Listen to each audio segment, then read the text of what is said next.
Pegue seu esboço, vamos então a esta mensagem do Senhor. Diga comigo: mais intimidade, maior serviço. Quanto mais intimidade você tiver com Deus, melhor e maior vai ser o seu serviço ministerial. Abra sua Bíblia em Isaías capítulo 6, de 1 a 8. Isaías capítulo de número 6, de 1 a 8. Diz assim a palavra do Senhor aos nossos corações. Isaías, profeta Isaías, um dos profetas menores, que fala do seu chamado para servir. E assim está escrito na palavra do Senhor, o chamado de Isaías. No ano em que o rei Uzias morreu, eu vi o Senhor assentado num trono alto e exaltado, e a aba da sua veste enchia o templo. Acima dele estavam serafins, cada um deles tinha 6 asas, com 2 cobriam o rosto, com 2 cobriam os pés e com 2 voavam, e proclamavam uns aos outros. O que eles proclamavam? Santo, Santo, Santo é o Senhor dos exércitos, a terra está cheia da sua glória.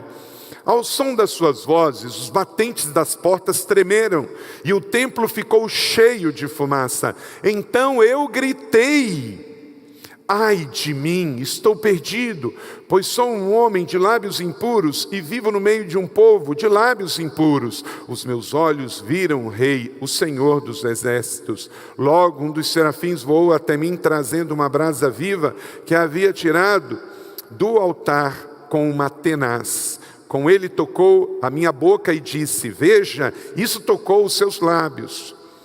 Por isso a culpa será removida, o pecado será perdoado. Então ouvi a voz do Senhor clamando: a quem enviarei? Quem irá por nós? E a igreja da cidade respondeu: eis-me aqui, envia-me. Mais uma vez: eis-me aqui, envia-me. Que o Senhor aplique esta palavra no meu e no seu coração e produza frutos a 100 por 1. Amém? A quem enviarei? A quem eu vou dar esta tarefa? Isaías disse: a mim, Senhor, eu creio, eu recebo. Não há outra resposta para quando Deus te pede algo para fazer para Ele, a não ser dizer sim. Já é resposta de oração. Mas vamos ao contexto desta palavra. Isaías, um dos 4 profetas maiores da Bíblia, o grande profeta messiânico que falou sobre a vinda do Senhor, falou sobre o advento que viria o nosso Senhor Jesus. Isaías, ele amava o rei Uzias, como o povo de Israel. Era um contexto difícil à época. Os reinos estavam divididos, o reino do sul e o reino do norte. Isaías profetizou no reino do sul, que era Judá com capital em Jerusalém. E o reino do norte, Samaria Israel com capital na cidade de Samaria. Então, um reino dividido é um reino triste, é um reino com guerras, é um reino com divisões. Mas teve um rei tão bom que chamava o rei Uzias, que quando ele morreu virou data de calendário. Tanto é que ele começa dizendo no texto: no ano que morreu o rei. Quer dizer, todo mundo sabia que ano era, porque o ano que aquele rei morreu tocou a nação. Então meio que Isaías estava triste, de luto. E o texto diz que é para onde ele vai quando ele quer chorar. Ele vai para o templo. Ele vai para a casa do Senhor. E ele vai para este lugar. E lá, dentro de um contexto todo especial, o Senhor se manifesta para ele. E é dentro desta visão lá no templo em Jerusalém que Isaías chora diante do Senhor, que ele lembra a morte do seu amado rei que havia partido. E aí acontece então essa história, essa experiência dele com Deus, e que daqui vamos tirar princípios para as nossas vidas. Pregar sobre ministério num texto que fala, além de ministério, sobre adoração. Tem tudo a ver, porque não dá para desassociar serviço de adoração, porque desassociar serviço de adoração gera desserviço. Os melhores servos são adoradores. Deus te deu recursos para servir primeiro e liderar depois. Deus não está precisando de líderes, Deus está precisando de líderes servos. O mundo não precisa de mais líderes. Tem líderes nas empresas, nas corporações, na política, nas igrejas, mas Deus precisa de líderes servos. Eu não consigo muito imaginar como é que pessoas são cristãs e orgulhosas, porque não combina uma coisa com a outra. Primeiro que qualquer ser vivo, que é orgulhoso, vaidoso, isso já é ruim. Mas imagine quando a pessoa é cristã, ser orgulhoso, vaidoso, ele não entendeu nada sobre a fé cristã. E quando é pastor, então, aí Deus me livre, não é? Então, nenhuma pessoa deve ser orgulhosa, vaidosa, muito menos um cristão, porque é chamado para servir. E pior ainda se for um pastor, um líder espiritual, não combina, não dá certo. Por quê? Porque nós somos chamados para servir. O exemplo de Jesus é da bacia e da toalha. Essa é a nossa maior visão de liderança servidora. E você já testa um pouquinho como é que é a visão de servo dentro de casa. Alguém te pede algo e você fica, estou indo, já vou. Alguém está longe e fala, você pode trazer um copo d'água para mim? E aí você está lá, ocupado com outra coisa e não vai. O seu primeiro serviço é em casa, servir aos seus pais, servir aos seus irmãos. Depois servimos no trabalho. Quem só trabalha por dinheiro é mercenário. Você está no trabalho e lá você tem um ministério lá no seu trabalho. Dentro da sua empresa, você também tem um ministério. Se você é um empresário e você trata as pessoas da sua empresa com desdém, você está totalmente errado. Porque os seus funcionários fazem parte do seu ministério. E a sua empresa é um ministério também. Então servir aos que servem é algo maravilhoso. E claro, servir dentro da igreja, nas células, nos ministérios, fomos feitos, formados, chamados para isso, como falei em Efésios capítulo 2, verso 10. Então, quem quiser ser líder, tem que servir primeiro. Então, quem quiser ser líder, deve primeiro ser servo. E se você quiser liderar, deve servir. Pois bem, voltando aqui ao texto que lemos, em Isaías capítulo 6, a visão que Isaías teve ocorreu com a morte do rei Uzias, no ano 742 a.C. Aquela experiência de morte produziu em Isaías um senso de vazio, um senso de tristeza. E ele foi para o lugar certo buscar o consolo, ele foi para a casa do Senhor. Quando você estiver triste, muito cuidado para onde você vai, porque pode aumentar a sua tristeza. Quando você estiver triste, você tem que buscar pessoas de Deus, você tem que buscar a presença de Deus, você precisa buscar a casa de Deus, senão o que é um problema vai virar um mega problema. No templo, Isaías teve então a grande visão de Deus que culminou na sua chamada profética. Geralmente uma situação, quando é ruim, precisa nos levar a uma experiência profunda com Deus. Olha para cá, deixa eu te dizer algo. Quando você tiver que enfrentar uma situação ruim, não deixe que ela te leve para longe de Deus. Deixe que ela seja uma ponte para te levar mais para perto de Deus. Quando você serve, mantendo um relacionamento pessoal de intimidade com Deus, a primeira coisa que acontece, veja aí, como aconteceu com Isaías, você vê o que a maioria não consegue enxergar. Isso é maravilhoso. Quando você é um servo que busca, em meio à dor, o lugar certo para se estar, você começa a ter uma realidade espiritual que outros não têm.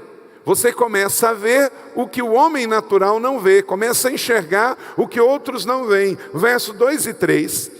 Ele viu um serafim. Gente, se vê um anjo, já deve ser um negócio maravilhoso, mas é um serafim. Um serafim é um anjão. É grande, tamanho família. 6 asas. Com 2 cobriam o rosto, com 2 cobriam os pés e com 2 voavam. Tenta imaginar a cena. A Marvel não tem condição nem de chegar perto nos seus heróis. E proclamavam da sua boca Isso aí é algo extraordinário. Você pode não ter visto serafim, mas a Bíblia diz para você o que ele disse. Vamos ler isso juntos?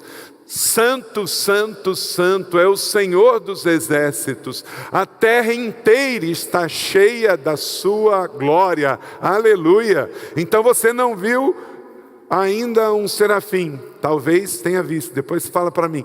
Mas você pode saber o que ele diz, já antecipando por que ele é serafim, porque da boca dele sai coisa boa, né? Ele reafirma: santo, santo, santo é o Senhor dos exércitos. Eu já recebi ligação não de serafim, não de arcanjo, mas de anjo. Um anjo um dia me ligou, mas essa história eu vou deixar para depois. Olha, se você de fato buscar a Deus, você vai ter histórias para contar. Se você de fato, na hora da dor, correr para os braços de Deus, for para o lugar certo, você vai ser acolhido, consolado e ainda vai receber revelação. Isaías, ele queria servir, ele amava a Deus. Então na hora da tristeza do luto nacional, na hora da tristeza de orfandade, ele não busca o muro das lamentações, ele busca o templo da adoração. Então, quando você também tiver um relacionamento pessoal de intimidade com Deus, você vai conseguir ver o que o homem natural não consegue enxergar. Os anjos estavam ali para servir ao Senhor. De vez em quando Deus manda anjo na terra para cumprir um propósito. Eu estou escrevendo o devocional para a nossa igreja para o próximo ano. E vai ser um devocional muito especial, um devocional que nós nunca tivemos. É um devocional que fala sobre as palavras de Deus. Você sabe que a Bíblia, ela é a palavra de Deus, mas ela é dividida em duas partes como palavra de Deus. Tem os oráculos, que é aquilo que Deus diz, e tem homens inspirados por Deus que falaram coisas e fizeram coisas. Tudo é a palavra de Deus, porque a Bíblia é a inerrante palavra de Deus. Amém? De todos os livros, 66 livros inspirados por Deus, 39 no Velho, 27 no Novo, mais de 40 homens foram levantados por Deus, inspirados pelo Espírito Santo para escrever a palavra. Então, ela é dividida entre palavras dos homens inspirados por Deus e palavra do próprio Deus. O nosso devocional do ano que vem vai ser todo sobre as palavras de Deus. E é muito rico, eu estou sendo muito inspirado e abençoado ao escrever sobre isso, e como é precioso o que Deus falou a Adão, o que Deus falou a Noé, o que Deus falou a Abraão, o que Deus falou a José, o que Deus falou a Jacó. É maravilhoso. Palavra de Deus e o que ela pode produzir no nosso coração. E muitas palavras de Deus ao mundo foram entregues por anjos. O anjo do Senhor vem e entrega uma palavra. Querido, Deus continua falando. A maneira como que Ele mais fala conosco é através da sua Bíblia. Tanto é que Ele deixou a sua palavra, mas Ele continua falando. E pelo Espírito Santo que está dentro de você, Ele também fala. Então que a nossa igreja, cada um dos que estamos aqui, possamos ter uma intimidade tão grande de ouvir o Senhor através da palavra dEle, através do Espírito Santo, através de anjos, sonhos e revelações, que nos leve a uma intimidade com Ele ao ponto de servirmos melhor, da gente não se afastar do serviço, porque quem ouve algo de Deus tem que dar uma resposta para Deus.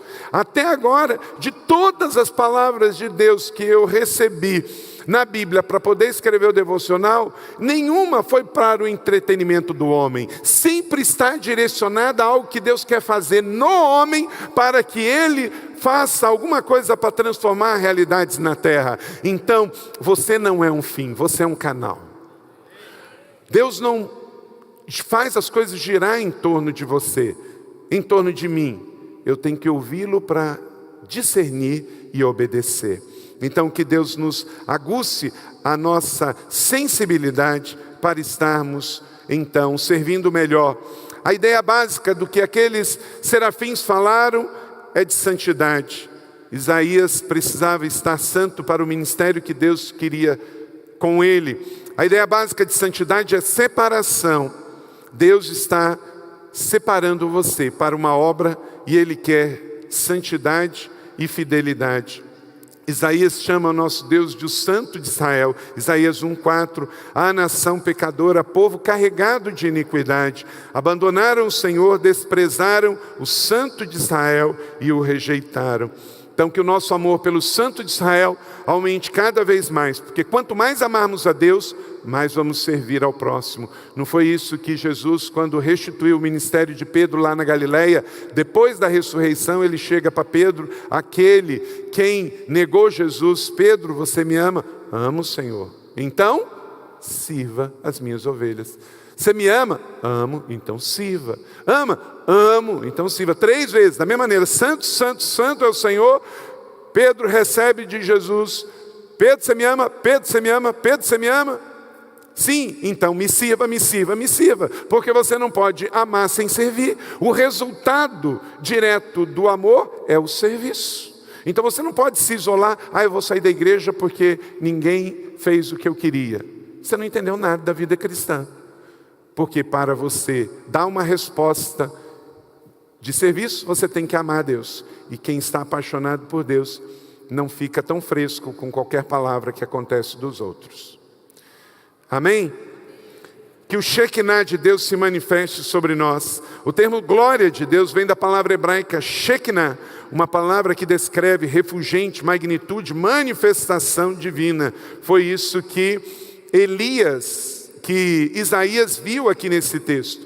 E é a mesma palavra para o que aconteceu com Moisés lá no deserto de Midian, no Monte Horebe. Ele viu a manifestação da glória de Deus. Segundo, quando você serve, mantendo um relacionamento pessoal de intimidade com Deus, você começa a ter experiências pessoais com Deus. Verso 4. Ao som das suas vozes, os batentes das portas tremeram e ficou cheio de fumaça. Agora, ele não só viu o anjo, mas ele ouviu o barulho e os batentes das portas tremiam, e ele também viu uma fumaça. Experiências não são doutrinas. Pode acontecer com você uma só vez e nunca mais acontecer. Pode acontecer com outro e ele contar e edificar a sua fé.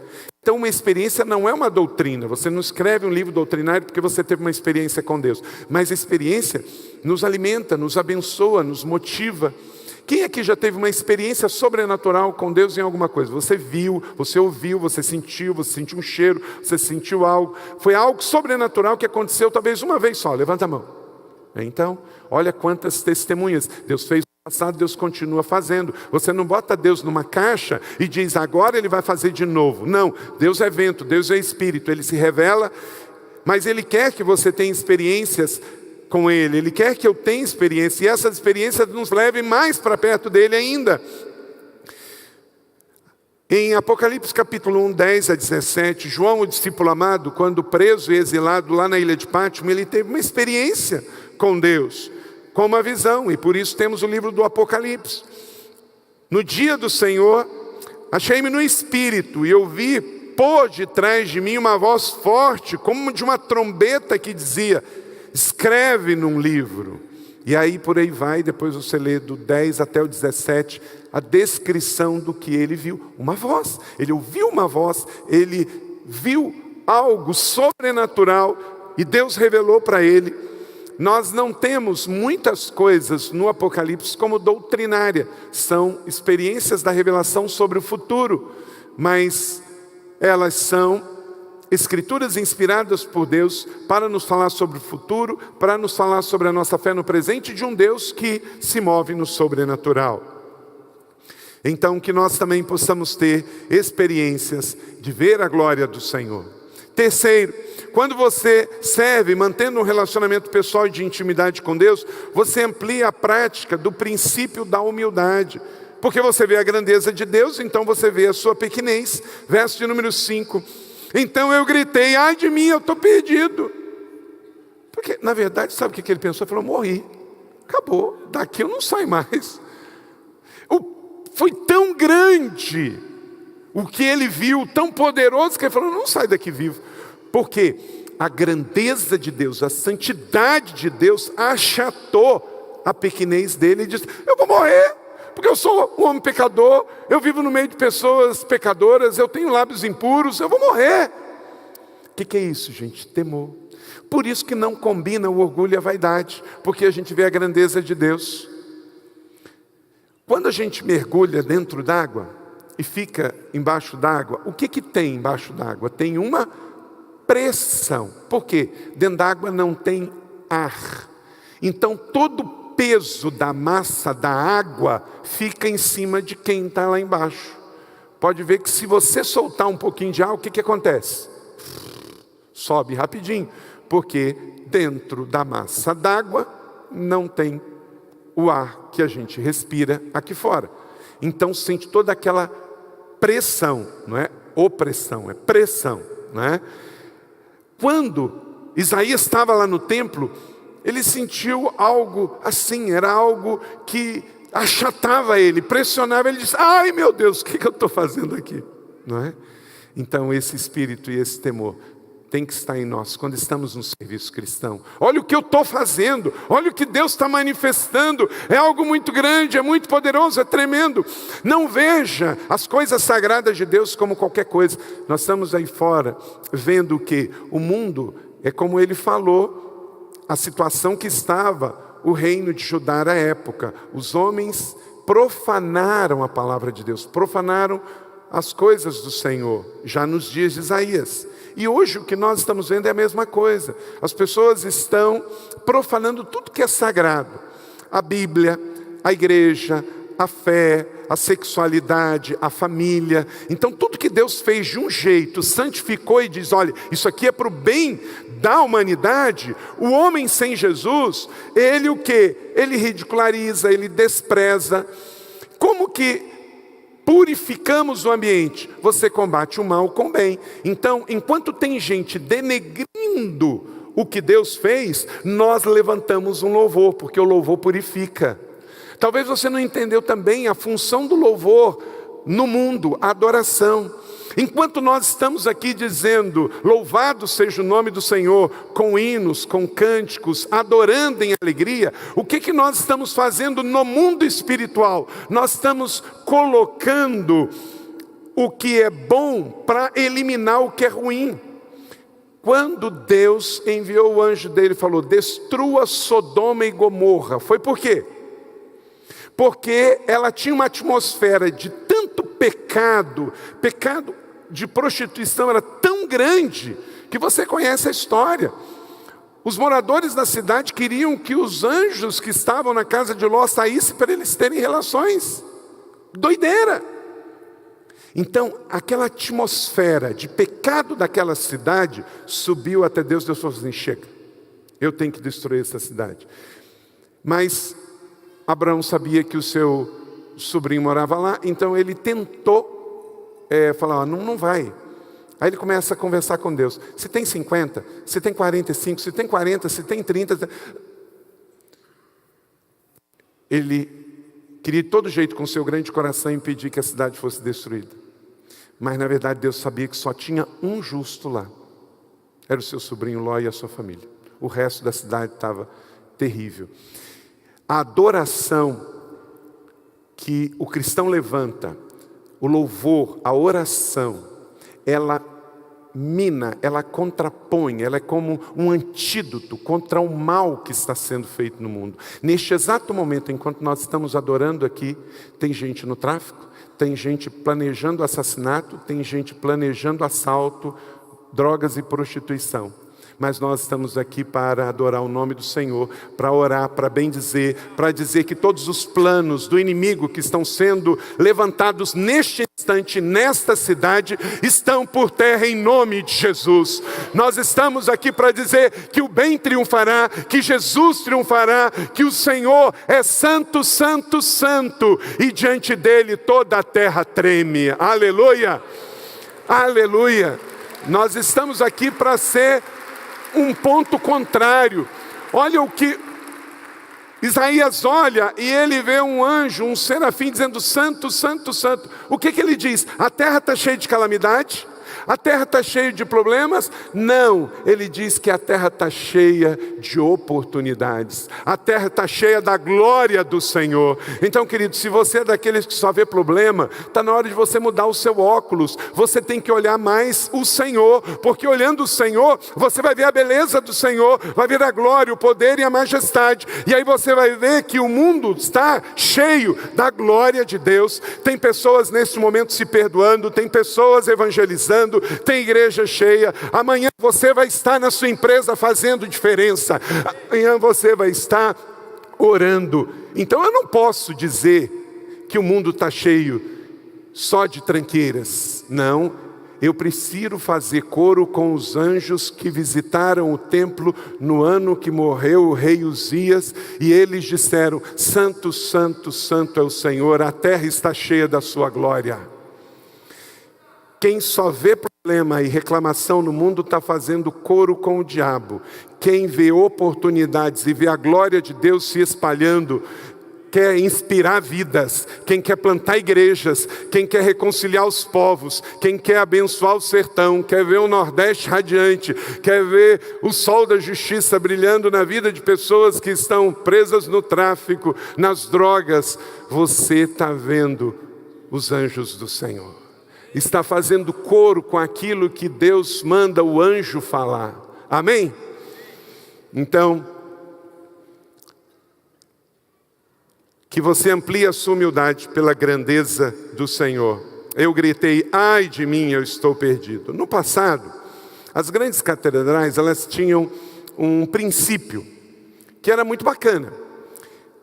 Por exemplo, coloca aí a porta de uma catedral. Sabe por que a porta era grande? Olha o tamanho de uma pessoa. Porque quando a pessoa chegava numa catedral, ela tinha uma dimensão da grandeza de Deus. Então a casa é grande porque o Deus é grande.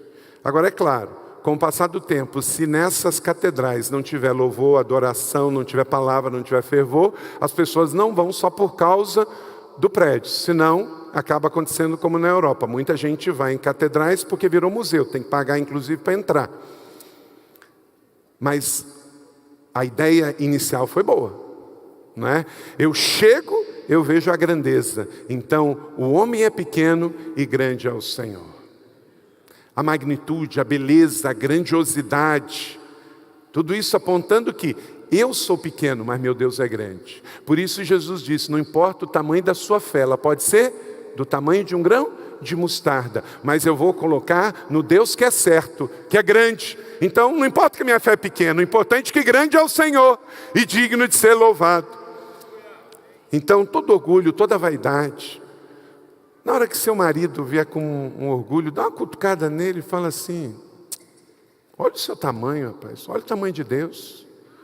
Na hora que a sua esposa se encher muito, pega um alfinete, dá uma furadinha. Aí você fala: menos, menos, menos, porque grande é só o Senhor. Aleluia. Êxodo 33, 20, foi assim que Moisés recebeu a fala de Deus: você não poderá ver a minha face, porque ninguém poderá ver-me e continuar vivo. Você está entendendo por que Isaías gritou? Ah, eu vou morrer. Tem uma coisa muito bacana, é bom a gente querer, né? Às vezes a gente canta umas canções que a gente fala assim, que a gente quer ver a glória de Deus. Ah, que bom que Deus não ouve. Porque, gente, se Ele manifestar a glória total dEle aqui para nós, queima a gente tudo. A gente não sabe nem o que a gente está pedindo. Mas, claro, a gente quer anelar, a gente quer ansiar, a gente quer um pouquinho. Mostra-me a Tua glória, Senhor. Os personagens bíblicos pediram. A gente quer, mas Deus sabe que não pode se revelar. Por isso que Ele ficou de costas para Moisés. Porque se Ele se revelar, é tanta glória, tanto peso, que como alguém que estiver embaixo d'água, ele simplesmente explode, porque ele não aguenta o peso, a pressão. Mas quando vier o perfeito, que não tiver mais pecado, e quando nós formos morar no céu, todos veremos a face do Senhor, conheceremos como somos conhecidos. Então agora a gente vai de glória em glória, a gente vê um pouquinho. Hoje eu vi a glória do Senhor aqui nesse lugar, aquele testemunho, eu tinha visto no meio da semana, vi de manhã e vi agora, orei, chorei nas 3 vezes, porque quem faz isso é o Senhor. O nosso coro cantando, a gente vê a glória de Deus. A gente vê a glória de Deus numa criança, a gente vê a glória de Deus em alguém ajudando, servindo ao próximo. Vemos a glória de Deus uns aos outros. E tudo mais que Deus quiser que a gente veja, nós queremos. Abraão, quando estava diante do Senhor, reconheceu que ele era pó. Em Gênesis 18, 27, e respondeu Abraão dizendo: eis que agora me atrevi a falar com o Senhor, ainda que sou pó e cinza. Então, quando você tiver um momento de carnalidade, que se sentir ofendido, o ofendido, gente, no fundo, toda vez que o Carlito se ofende, ele foi um pouco orgulhoso. Porque quem é humilde não se ofende, porque entrega tudo para Deus. Então, talvez, justamente você precisa sair dessa situação, porque precisa ser mais humilde, menos orgulhoso, porque justamente a ofensa é porque nós achávamos que tínhamos algum direito, então ficamos ofendidos, ressentidos. Deus não está nesse negócio, mas o diabo está e a carne está. Então, muito cuidado para não aprofundar o seu sentimento de ofensa. Quando você serve mantendo um relacionamento pessoal de intimidade com Deus, você aumenta o seu desejo de santificação espiritual. Versos 6 e 7, logo um dos serafins voou até mim. Aí agora ele falou, agora eu estou lascado mesmo, né? Eu já estava vendo ele, eu já falei, ai, agora ele vem em cima de mim. E ele veio e havia tirado um altar, uma brasa com uma tenaz. Pedacinho. E ele tocou a minha boca e disse: veja, isso tocou os seus lábios, por isso a culpa foi removida. A santidade. Isaías queria a santidade de Deus. Então o pecado foi tirado, agora ele estava purificado. Toda vez que a Bíblia fala de purificação, ela vai falar sobre fogo, porque o fogo refina, purifica. Então, se você quer estar mais limpo, queira cada vez mais o fogo de Deus. Um discípulo servo, atento em adoração, se distancia de toda e qualquer contaminação espiritual. Isaías não foi expulso da presença do Senhor em função da sua natureza pecaminosa, mas Isaías foi tratado com relação a isso. A mesma visão se intensificou no sentido de estado pecaminoso. Ele não queria ficar assim. Então, a busca dele tocou o coração de Deus, e Deus enviou o anjo, e o anjo pegou a brasa, foi até ele e falou: agora sim, você está purificado. Essa questão da purificação é muito importante. Em Números 31, 23, tudo que o fogo não destrói, como ouro, prata, bronze, ferro, estanho e chumbo, deverá ser purificado pelo fogo. Todo mundo que trabalha com esses metais, trabalha com ele com fogo, porque o fogo queima a impureza e libera o metal puro. Nós precisamos do fogo de Deus para isso. Por isso, você deve pedir para Deus queimar, porque quando Deus queima, vai embora o pecado, mas fica a nossa vida no altar, porque Deus quer purificar, porque Ele quer uma igreja santa, Ele quer um homem, uma mulher cada vez mais santo na sua presença. Quando a gente vai nas nossas viagens a Israel, e se você não for, espero que você vá em nome de Jesus, ano que vem vamos ter viagem para Israel. É muito comum, é quase que assim, um em cada esquina. Faz uma escavação e você encontra o quê? Um poço de purificação. Porque aonde tinha um templo, onde tinha alguma coisa para fazer para o Senhor, tinha um lugar de purificação. Então em Jerusalém você encontra muito desses poços. Lá no deserto do Neguev, também em Qumran. E até hoje, ao descobrir na arqueologia aqueles poços, tem uma escada, só que a escada tem uma divisória, tem uma muretinha. Sabe para quê? Porque quando a pessoa saía do tanque de purificação, ele tinha que sair sempre para um lado, e quem vinha entrando descia para o outro, porque não podia se tocar. Quem estava lavado para a adoração, quem estava lavado para o seu momento de refeição, não podia se contaminar com quem estava impuro. Nós não temos mais o templo. Jesus trouxe a era da aliança, nós estamos purificados, então nós podemos comer, nós podemos nos relacionar, mas no mundo espiritual as coisas continuam ainda bem separadas. E você tem que continuar buscando santificação, porque Deus não se deixa contaminar. A única coisa que Deus abomina é o pecado.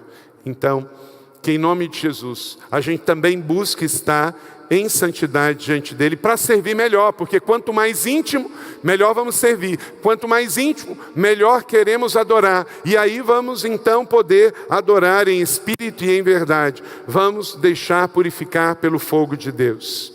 Quinto, quando você serve, mantendo um relacionamento pessoal de intimidade com Deus, você se dispõe para o ministério sem reservas. E nesse quinto ponto eu quero trabalhar aqui alguns princípios práticos da palavra de Deus. Você se dispõe ao ministério sem reservas. Quando alguém nos pede algo, é bom, a gente pode servir, mas coisa maravilhosa é você se voluntariar ainda mais. Anote aí. Verso 8, então ouvi a voz do Senhor clamando, quem enviarei? Quem irá por nós? E eu respondi, eis-me aqui, envia-me. Esta oração é perigosa. Se você fizer isso para Deus, Deus vai ouvir. Essa. Ele vai ouvir. E aí sabe o que vai acontecer? Sabe o que vai acontecer, Reinaldo? Ele vai usar. Ele vai enviar e ele vai usar. Eis-me aqui, envia-me. Se você for um homem, uma mulher, que você ora regularmente, Senhor, eis-me aqui, envia-me. Sabe o que vai acontecer? Deus vai ouvir, e Deus vai te usar, e Deus vai te enviar. Só que Ele não está comprometido com o seu conforto, Ele está comprometido com o propósito dEle. Amém? Para permanecer no ministério por muitos anos, sem perder o seu coração, sem apodrecer a sua alma, o seu coração. Escreva aí, mantenha firme a convicção e consciência do seu chamado. 2 Pedro capítulo 1, verso 10. Portanto, irmãos, empenhem-se mais ainda em consolidar o chamado e a eleição que vocês receberam, para não tropeçarem, não ficarem pelo caminho, não ficar, eu servi a Deus 5 anos. Não te vejo mais na igreja, não te vejo mais na célula, não te vejo mais no ministério. Fiquei pelo caminho. Não deixe que isso aconteça com você.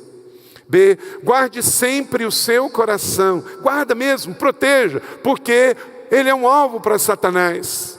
Existem contaminações espirituais, existe seta do maligno. Provérbios 4, 23, acima de tudo guarde o seu coração, porque dele procedem toda a sua vida. C, zele por suas palavras, cuide do que você vai falar e siga em frente. Provérbios 4, 24 e 25, afaste da sua boca as palavras perversas, fique longe dos seus lábios a maldade. Olhe sempre para frente, igreja da cidade, mantenha o seu olhar fixo no que está adiante.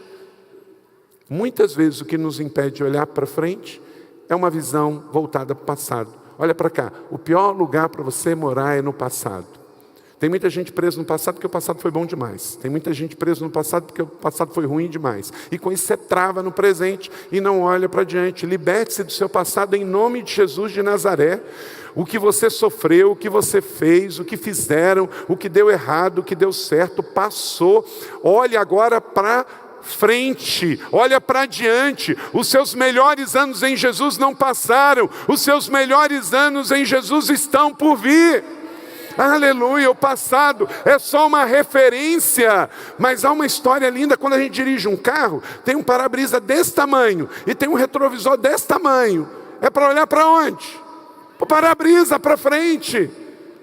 O retrovisor é só uma referência, o seu passado é uma referência. Erros que você cometeu, você não vai cometer mais. Pecados que você cometeu, você não vai pecar mais, porque você sabe as consequências. Mas você olhou para o seu destino, você viu o seu futuro, você gostou, e você está correndo para lá. Estou correndo de uma maneira que eu não posso mais parar. Como Neemias, diga para você mesmo, eu estou fazendo uma grande obra, que eu não posso parar. Eu não posso me deter porque eu estou triste, magoado, ferido. Não, isso eu tenho que levar para o templo. Eu tenho que fazer como Isaías fez. Eu fui para o templo chorar. Eu fui para o templo curtir o meu luto. Mas lá Deus se manifestou. O Shekinah de Deus se manifestou.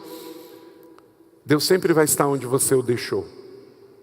Busque e veja. Então, mantenha firme a sua convicção de consciência do seu chamado, guarde o seu coração, zele por suas palavras e siga em frente. Quarto, preste contas da tua mordomia, Lucas 16, 2. Preste contas do que você tem, do que é teu. Trate seriamente o pecado oculto, Hebreus capítulo 4, 13. Nada em toda a criação está oculto de Deus. Tudo está descoberto e exposto diante dos olhos daquele que havemos de dar conta. Você pode enganar pessoas por algum tempo, enganar pessoas por muito tempo, mas um dia a verdade vem, te expõe, e aí você vai pagar um preço. Não precisa ficar travado por isso, mas tem que pagar o preço, se levantar e seguir adiante. E F último, trate o ministério com honra, a honra que é devida. A Bíblia diz que os anjos queriam pregar, mas Deus não deu essa tarefa a eles, deu aos homens. Você tem um ministério, honre. 2 Coríntios 9, 12, o serviço ministerial que vocês estão realizando não está apenas suprindo as necessidades do povo de Deus, mas também está transbordando em muitas expressões de gratidão a Deus. Por quê? Ministério e adoração também. Então, quando eu sirvo, claro que pessoas são inspiradas, abençoadas, estamos num culto falando sobre isso, pregando sobre isso, ensinando sobre isso, mas também diz que expressões de gratidão a Deus estão subindo ao céu. Toda vez que você serve alguém, também você está adorando a Deus, é um ato de adoração. Então, meu irmão, a partir de hoje, mais do que nunca, desenvolva um relacionamento pessoal de amor com Deus para servir as pessoas. Não se envolva com pessoas para agradar a Deus. Você se envolve com Deus para servir as pessoas. E aí, como Isaías, você vai ter visão aberta no mundo espiritual, experiência pessoal com Deus, vai ter a consciência do pecado muito aguçada, vai ter um anseio por santificação e purificação sempre que não estiver limpo, e vai ter o maior desejo de servir, para que o Pai seja glorificado pelo fato de você dar muitos frutos. João 15, verso 8. Amém? Você recebe essa palavra da fé? Amém. Que Deus nos dê um coração enorme para servir. Que Deus nos dê uma visão extraordinária para ver as realidades e necessidades. E que cada um aqui tenha prazer de servir dentro e fora da igreja. O prazer de dar. Aleluia.